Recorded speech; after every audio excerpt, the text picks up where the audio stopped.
సమాధానంగా ఉండాలి. సమాధానపరచువారు ధన్యులు,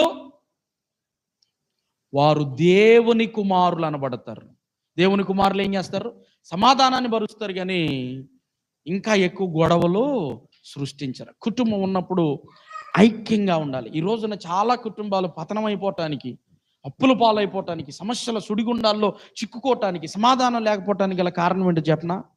ఐక్యత లేకపోవటం. చిన్నోడు పెద్దోడిని పట్టించుకోడు, పెద్దోడు చిన్నోడిని పట్టించుకోడు. అలా కాదు. దేవునికి ఒక సిస్టమ్ ఉంది. ఏంటి ఆ సిస్టమ్ అంటే, కయ్యోడిని అడుగుతున్నాడు ఏమని, నీ తమ్ముడైన హేబేలు ఎక్కడా అన్నప్పుడు ఏమంటున్నాడు ఆయన?